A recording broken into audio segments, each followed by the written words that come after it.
अस्सलाम वालेकुम everyone, hope you all are doing well. So we are back with the CSS Pakistan affair series. हम Pakistan affair का syllabus cover कर रहे हैं। हम न्यूक्लियर पॉलिसी ऑफ पाकिस्तान पे बात कर रहे हैं। हमने इसका हिस्टोरिकल प्रोस्पेक्ट देखा, एक पूरा पर्सपेक्टिव डिस्कस किया कि हमें क्यों न्यूक्लियर पावर बनने की ज़रूरत थी। हमने एक क्वेश्चन जो हमेशा पेपर में भी आ जाता है, वैसे भी आ जाता है, जनरली ऐसे में भी आ सकता है कि क्रिटिक्स हमेशा आर्ग्यू करती है कि एक इकोनॉमिकली वीक कंट्री को न्यूक्लियर पावर बनने की क्या ज़रूरत थी, एक एटॉमिक पावर बनने की क्या ज़रूरत थी। हमने उसके बेसिकली 3 रीजंस डिस्कस किए, जिसमें हमने the shadow of partition 3 June plan पे बात की। फिर हमने फॉल ऑफ जो ढाका है, जिसे पार्टीशन ऑफ पाकिस्तान भी कह सकते हैं, अगरतला कॉन्स्पिरेसी, मुफ्ती बहिनी मूवमेंट की बात की। उसके बाद हमने ईरान की इस्लामिक रेवोल्यूशन की बात की, जहाँ से हमें ब्रास एक्ट डिप्लोमेसी का पता चला। ईरान के अंदर हमें पता चला कि कैसे कुछ डॉक्यूमेंट्स मौजूद थे, जिसमें पता चल रहा था कि जो इसराइल और इंडिया है वो हमारे लिए अब इस तरह के प्लान कर रहे हैं, कुछ कॉन्स्पिरेसी कर रहे हैं। तो वहाँ से हमारे लिए ये चीज़ बहुत स्ट्रॉन्ग हो गई। फिर हमने एल के अदवानी और इस टाइप के लोगों की कोटेशंस को डिस्कस किया। फिर हमने जवाहरलाल नेहरू की कोटेशन को डिस्कस किया कि इंडिया हमेशा से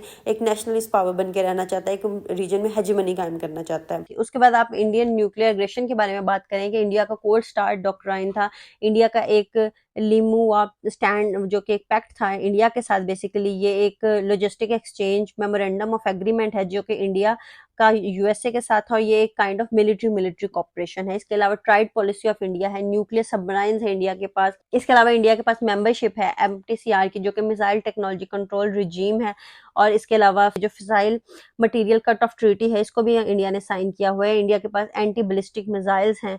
यूएस का रोल है इंडिया की जो मेंबरशिप है, और इंडिया को नॉन एनपीटी स्टेटस के बावजूद यूएस का रोल है। इसके अलावा एंटी पाकिस्तान रिटोरिक्स होते हैं। हम रिवर्स हुआ पर्ल्स ऑफ स्ट्रिंग थ्योरी। इसके अलावा आप बताएं कि एक बहुत इंपॉर्टेंट जो वजह थी हमारे न्यूक्लियर वेपन की, वो थी इंडिया की जो न्यूक्लियर एग्रेशन है। इंडिया ने कोल्ड स्टार्ट डॉक्ट्राइन अपनाया कि वो हमारे हर उस इलाके को, मतलब जब भी अगर हमारे उनके साथ न्यूक्लियर कोई भी अटैक होगा, कन्फ्लिक्ट होगा, तो हमारे वो किसी न किसी इलाके को तोड़ देंगे, जैसे उन्होंने फॉल ऑफ ढाका किया। फिर इंडिया का पैक्ट था लिमुआ पैक्ट, बेसिकली ये लॉजिस्टिक एक्सचेंज, ये मेमोरेंडम ऑफ, ये बेसिकली एटॉमिक पैक्ट ही है कि इसमें मिलिट्री पैक्ट है बेसिकली यूएस के साथ, और इसमें मिलिट्री सपोर्ट दी जाती है। इसके अलावा ट्राइड पॉलिसी है इंडिया की। इंडिया के पास न्यूक्लियर सबमरीन्स आ गई। इंडिया ने एमटीसीआर और एफएमसीटी की मेंबरशिप हासिल कर ली। इंडिया के पास एंटी बैलिस्टिक मिसाइल्स आ गए। उसके अलावा यूएस का बहुत रोल है इंडिया में। यूएस ने इंडिया को एनसीजी मेंबरशिप दिलवाई। इसके अलावा एंटी पाकिस्तान रिटोरिक रहा इंडिया का, जिसमें आपको पता है कि डिफरेंट बुक्स में एक बातें कोट की जाती हैं। इसके अलावा एक बहुत फेमस अगर कोटेशन की बात की जाए तो जो एल के अदवानी ने कोट किया कि उन्होंने 1974 में अपना एंटी बैलिस्टिक मिसाइल्स लॉन्च किए, तो उन्हें बिल्कुल वैसी फीलिंग आई जब उन्हें फॉल ऑफ ढाका की फीलिंग आई थी।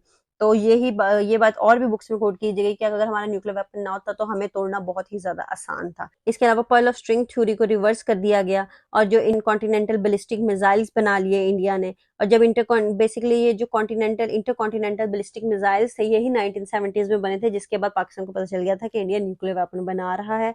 और बेसिकली उन्होंने भी जो ये वेपन बनाए थे वो हमें डराने के लिए ही उन्होंने इसको लॉन्च किया था, ताकि हमें डराया जा सके। यही वो है, ये बेसिकली मैं आपको बता चुकी हूँ कि एमटीसीआर का मेंबर है इंडिया। ये एक मल्टीलेटरल एक्सपोर्ट कंट्रोल रिजीम है। इसके अलावा fissile material cut off treaty को भी इंडिया ने साइन किया हुआ है। इंटरकॉन्टिनेंटल बैलिस्टिक मिसाइल्स इंडिया ने बनाए, जो आपको पता है कि मिनिमम रेंज उनकी 5500 किलोमीटर होती है, और ये न्यूक्लियर वेपन्स को डिलीवर करते हैं। और यही बेसिकली उन्होंने 1974 में बनाया था, जिससे पाकिस्तान को पता चला था कि इंडिया ने न्यूक्लियर वेपन बना लिया। और जो न्यूक्लियर वेपन है उन्होंने अपना 1998 में ही लॉन्च किया, जिसके रिस्पॉन्स में पाकिस्तान ने भी अपना न्यूक्लियर वेपन लॉन्च किया और 6 टेस्ट किए।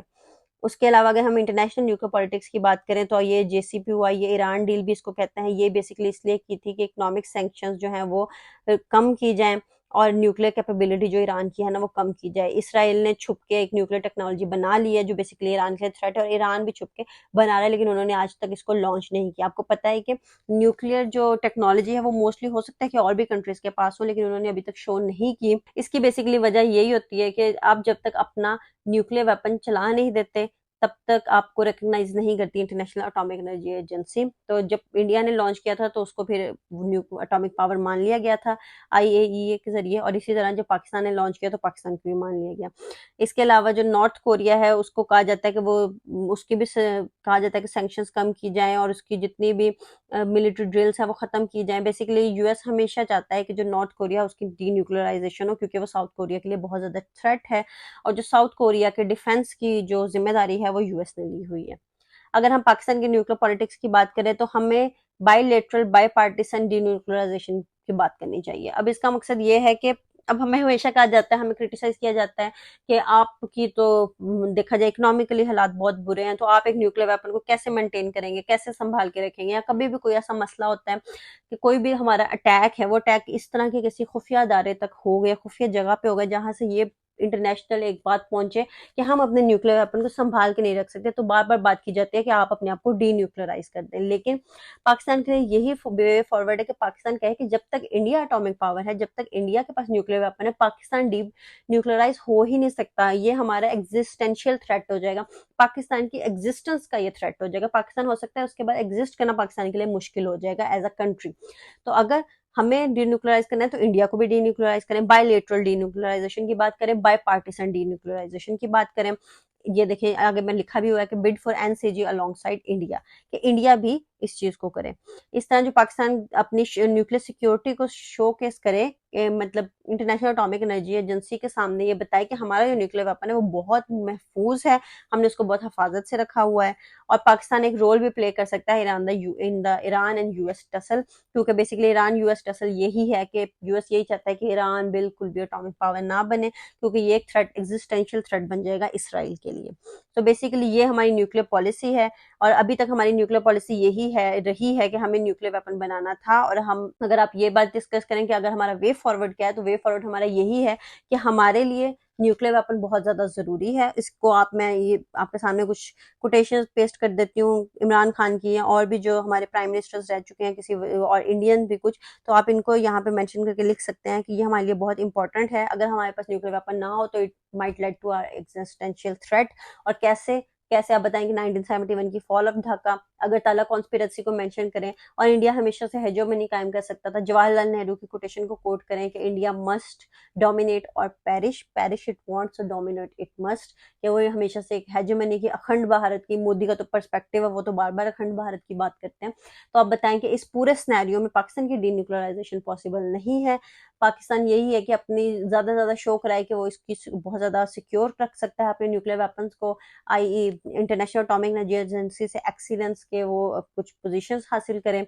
और अगर डीन्यूक्लियराइजेशन की बात होती है तो हमेशा इंडिया और पाकिस्तान दोनों की डीन्यूक्लियराइजेशन की बात हो, बायलेटरल डीन्यूक्लियराइजेशन की बात हो, ये वे फॉरवर्ड है।